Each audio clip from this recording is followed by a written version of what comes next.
Thank you very much, Mr. Chairman. Mr. Chairman, I want to thank you for holding this hearing in the open, in full view of the American people where it belongs.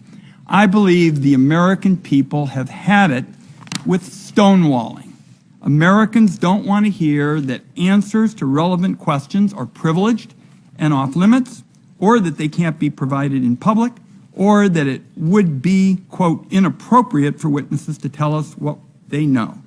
We are talking about an attack on our democratic institutions, and stonewalling of any kind is unacceptable.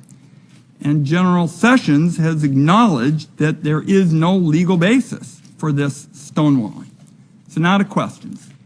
Last Thursday, I asked former Director Comey about the FBI's interactions with you, General Sessions, prior to your stepping aside from the Russian investigation.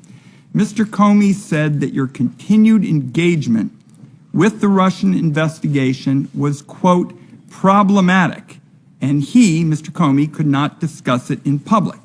Mr. Comey also said that FBI personnel had been calling for you to step aside from the investigation at least 2 weeks before you finally did so.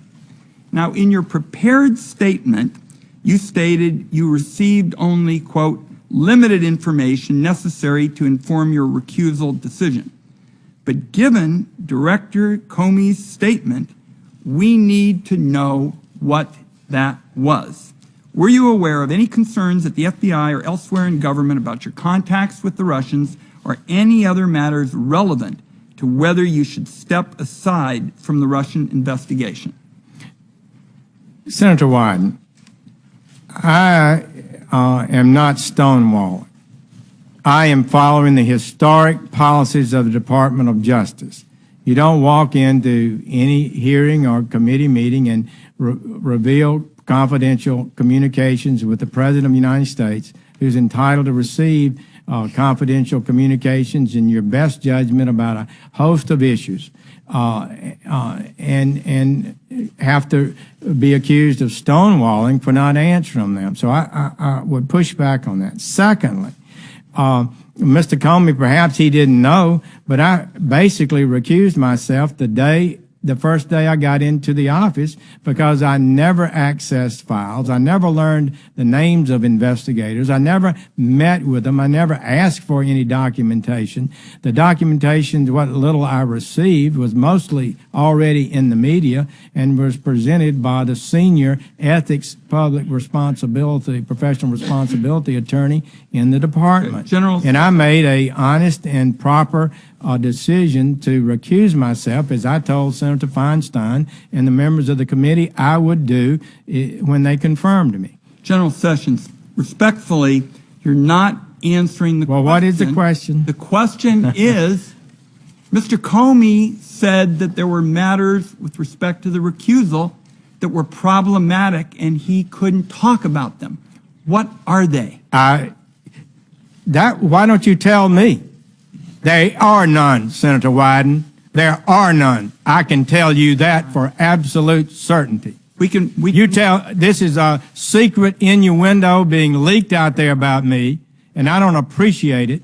And I've tried to give my best and truthful answers to any committee I've appeared before, and it's really people are suggesting through innuendo that I have been not honest about matters, and I've tried to be honest. My time is short. You've made your point that you think Mr. Comey is engaging in innuendo. We're going to keep digging on this. Senator Wyden, he did not say that.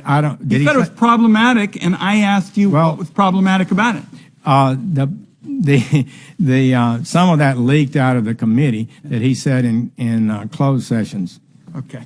One more question. I asked former FBI director whether your role in firing him violated your recusal, given that President Trump said he fired Comey because of the Russian investigation. Director Comey said this was a reasonable question. So I want to ask you just point blank, why did you sign the letter recommending the firing of Director Comey when it violated your recusal? It did not violate my recusal. It did not violate my recusal. That would be the answer to that. And the letter that I signed represented my views that had been formulated for some time.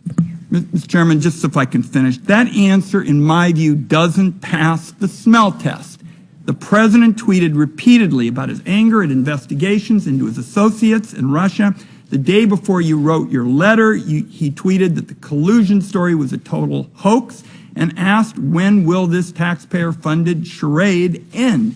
I don't think your answer passes the smell test. Well, Senator Wyden, I think I should be allowed to briefly respond at least, and would say the letter, the memorandum that Deputy Rosenstein wrote, and my letter that accompanied it, represented my views of the situation. I'll ask that on the second round. Thank you, Mr. Chairman. Senator